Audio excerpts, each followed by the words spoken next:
Hi friends, today we are going to understand what event sourcing pattern is.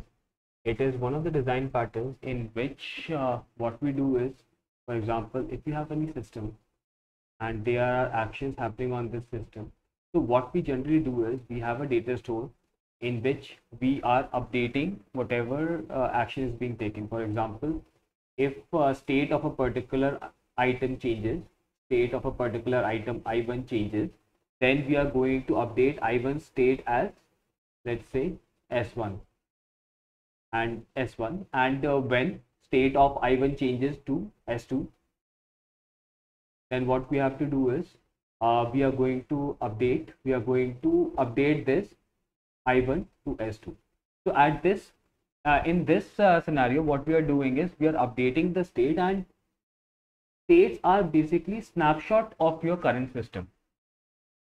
They are not the audit trail. It does not have all the states that a system has gone through.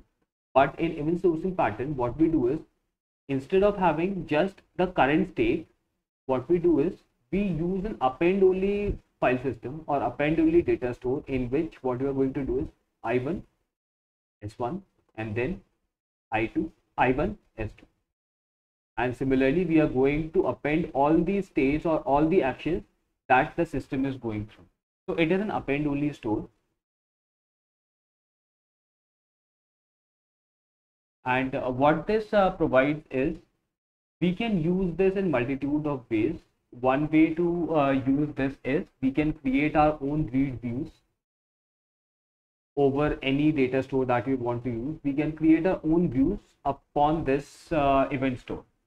So that is event sourcing pattern, in which we are appending all the events or all the actions that are being taken, or not actions but events that are happening in the system, so that it can be used as an audit trail.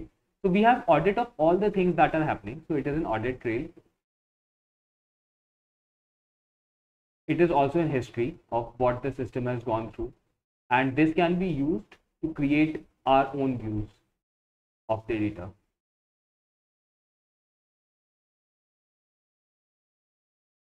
And similarly, what is going to happen is if we have our audit trail, if we have append only events, then we can create any read view that we want.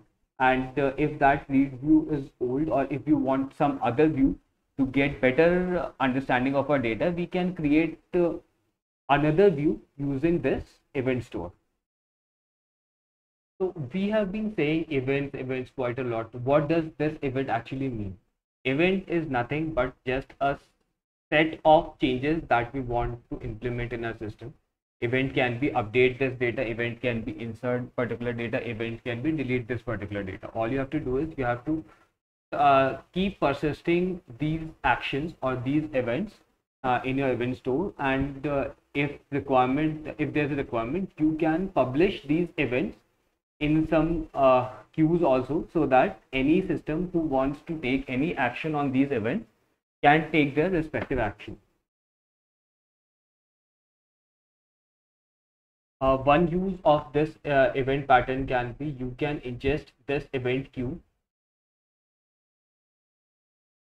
to create views in different form. For example, this data can be ingested in Hadoop or HDFS to be used for data processing, and it can be ingested in Elasticsearch for real-time searching capabilities. And similarly, you can take multiple actions on this event queue, and so you are basically creating different types of views for different types of analysis that you want to do. Now let's try to see some of the advantages of having event sourcing pattern. So in normal scenario, what we have is we have a single database, and all the updates, inserts, and selects are coming to this database. And if there are concurrent updates which are updating a same piece of data, then it can lead to contention. It can lead to locking of that data, which can slow down your performance. Whereas in event sourcing pattern, what we do is we are just writing all the events in the event store. So example, update I1, then update I1. So all the events are basically ordered. One event is going to be first, another event is going to be second, and they are going to be handled in that way. But in case of updates which are directly on the database, they can be concurrent updates which can lead to conflicts. Though they are handled by locking, but it has its own downside. This type of scenario is handled in event sourcing pattern, because these are sequential events, and whichever party is consuming these events via event sourcing queue can basically handle those concurrent updates in a better way. Let's see what are the downsides of having event sourcing pattern. So whenever you are using an event sourcing mechanism, you are creating either views, or whoever is basically reading from this event sourcing queue, it is always going to have eventual consistency, because the data is written in the queue and then it is consumed by the queue. So it is always going to have eventual consistency. There is always going to be some update which is present in the queue and but has not been applied to your database. Whereas in scenarios where you are directly updating the database, if you are updating the database, then whoever is reading that database is going to get a consistent picture of whatever update was applied previously. So in this way, it is providing eventual consistency in the read views and the write views. So event sourcing pattern provides eventual consistency. Another thing that we have to keep in mind is when you are writing events, you are basically ensuring that you cannot update the events. And for example, if you have done I1 is changed to state S1, then you cannot just remove this event. If you have to revert this state, then you have to do I1 goes back to I0. So if I1 was initially in S0, state 0, then you had applied I1 to S1. And if you want to revert this state, you have to provide a compensating transaction, right? So when you are making an event sourcing pattern, you have to ensure that whatever actions you are, whatever events you are publishing, you need to have compensating transactions ready for those events in case you want to revert those transactions. And these transactions may not be the exact data replications of data reversions, may not be just you are reverting the data, but it can be revert. You have to revert the business logic that is being done. So you have to make compensating transactions.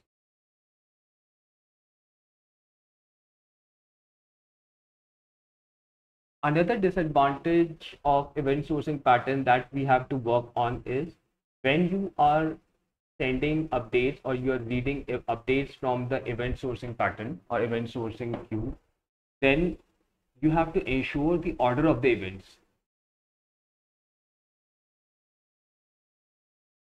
For example, if there are two servers, two applications trying to update a particular item, then the order in which these two things are done is required to ensure that your system reaches the state you intend to reach.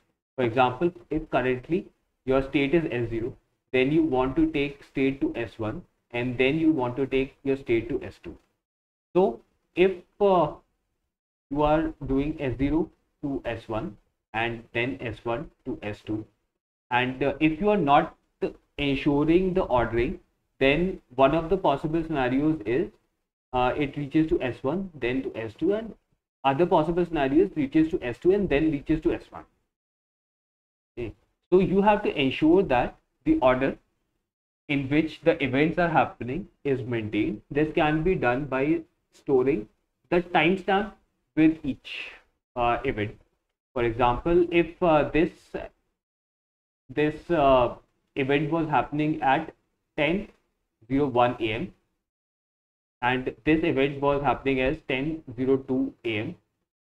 and when you are storing this transaction, if you get an event, for example, if you get S2 which was happening is at 10:02 a.m. and after that you get S1, which was happening is 10:01 a.m. Then your event store can know that, or your event system can know that it is a stale event, because you already have an event which is more recent than this event. This happened at 10:01 a.m. and this happened at 10:02 a.m. So you can basically decide to either discard this event, or if possible you can place it somewhere else so that you are maintaining the consistency of your data. Another problem with event sourcing pattern is how are you going to query this data? One way is to create materialized views by storing or replaying these events into some database and then querying that database. But there are less or no systems which can query your data directly from the event store. So it needs extra effort to query your data in the event store. One other disadvantage in event sourcing pattern is in normal databases, what you can do is if you want to do multiple things, then you can create a lock, do multiple things and then release the lock. So that consistency in your data is maintained. Whereas in event sourcing pattern, you are appending the events that are happening. So there is no support for maintaining transactions, and all the consistency your data can have is eventual consistency. Your data will be eventually consistent. So your application has to handle logic where you want a support in which transactions are to be handled, or you want exact guarantees on your data.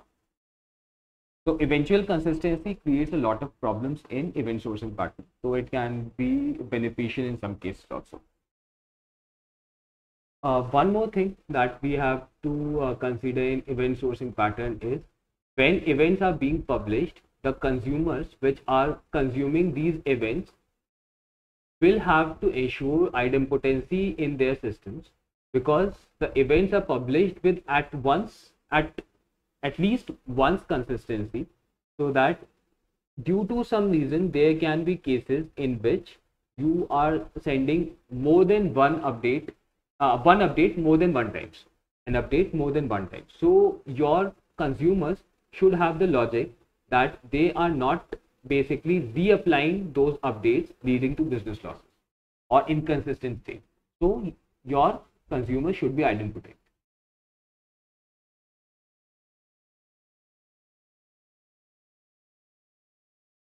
To handle the at least once consistency of events. So in the end, event sourcing pattern is useful when you want eventual consistency and you have defined tasks that you want to do, and other teams or services are dependent on these tasks and they can take the action accordingly. And it can increase complexity in your system, and all the parts have to handle the complexities that come with event sourcing patterns, like maintaining idempotency of the consumers. There has to be a lot of application logic that you have to write to handle different scenarios. But it is not suitable when you have a very simple application and where you don't want audit trail, or you don't want the complete history of whatever action has been taken in your system.